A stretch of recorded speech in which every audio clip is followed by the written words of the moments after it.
So some opposition parties are unhappy with the interim leaked public protector's report on the Phala Phala farm theft saga.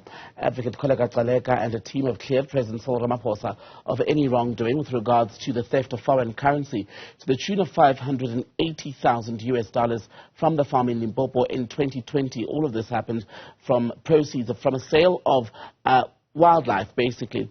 Let's look at the implications then of this very provisional report. We need to caveat that constantly with governance analyst Professor Zwelinzima Ndevu.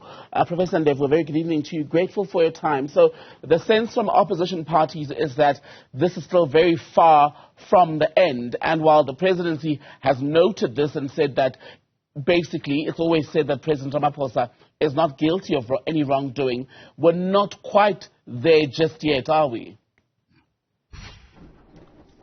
Good evening, Tembegile, and good evening to your listeners. I think certainly this is one of many reliefs that the president would look for in finally resolving this matter. So there is still a long way to go. The public protector's report will have come at the right time for the president as he is trying to stamp his authority, just announced a new cabinet or a reshuffle of the cabinet. So for him it augurs well. But for opposition parties, it of course raises a number of questions, if indeed it is true that the report was leaked before it was officially released. So it raises a number of questions. It would raise unhappiness. But this is not the only avenue that they have for relief. There are a number of other avenues that they might follow. They might even take this report for review. So there are a number of options that are open to them to challenge this. Certainly for President Ramaphosa, in terms of the law, it would say that he has not done anything wrong in the findings of the public protector.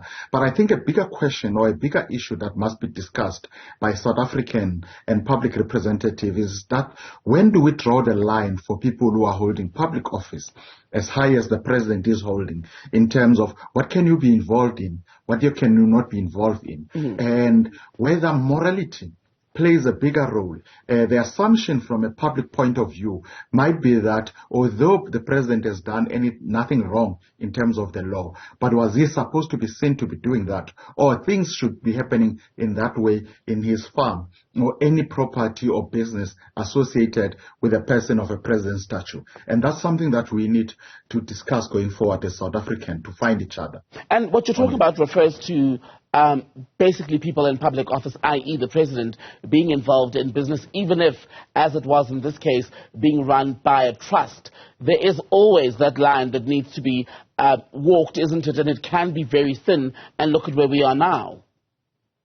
Certainly. I think we must not underestimate the fact that a person who holds a public office and as powerful as the president might have indirect influence in how he does business, who he does business with. His business might have advantages by the fact that he is in that office. And certainly if there is suspicion of any criminal activity, even if it's not the president himself directly involved in those criminality, how do we deal with issues of this nature, where a person of this stature, a person who is holding a public office, is then associated with a business that does not do business ethically, that there are issues in terms of the law that can be questioned from that particular business. What does it say about the incumbent who is holding a public office and associated with that business? And while there's been no adverse finding in this, again, very preliminary report that's been leaked from the Public Protector's Office, it was only supposed to circulate among the affected parties for comment and other input.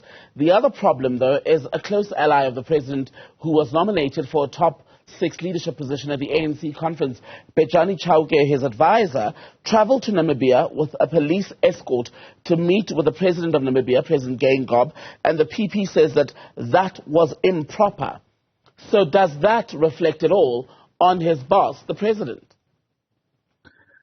You see, in terms of the law, the president has not acted personally illegally, has not done anything that is outside of the law.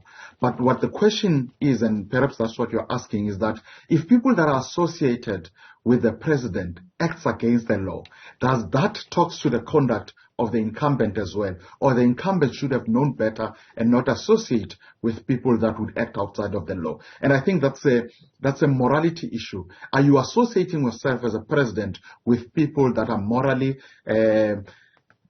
challenged And are you sure? If you talk about Mr. Benjani, he is also elected in the NEC of the ANC. And that is an issue that should not end up here. And the president must come out and disassociate himself with any activity that associates with him.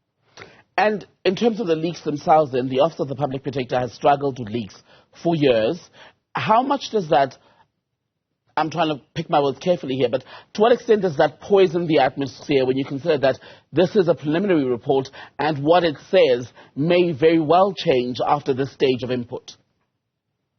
Certainly, this does not assist with this discussion. This does not assist with resolving the issue. Because as long as there are still leaks in that office, which should be an office that has integrity or acts with the integrity at all times, one would question the validity, the objectivity of any outcomes that come out of any of their reports. If there are these leaks that they do not keep, there are no people that have been found to have transgressed the law in terms of leaking these reports. And that is worrying from an office where ordinary members of society trust that it represents and their aspirations and also protects them. And if there are such leaks, then the credibility of the reports would come into question.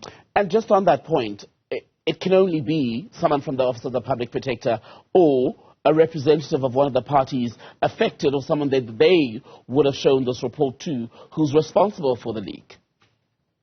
Certainly, but the common denominator in all the reports that the public protector has issued is that the preliminary reports are leaked and coming from the office of the public protector to go whoever is the respondent or affected party. And you can only say that the public protector's office, there are individuals within the public protector's office who are playing a role in ensuring or in leaking these reports. And that's worrisome. Perhaps the public protector would need to pay more attention on this, the acting public protector, to ensure that he keeps this, because it affects negatively the credibility of the institution. It's already an institution that has a credibility deficiency because of the previous incumbent or the current incumbent who is now suspended. So that fuels that particular perception of that office, and they need to keep this particular issue of leaking of reports as a matter of agent. Professor Zwelinzima Ndevu, good to speak to you. Thank you for your time.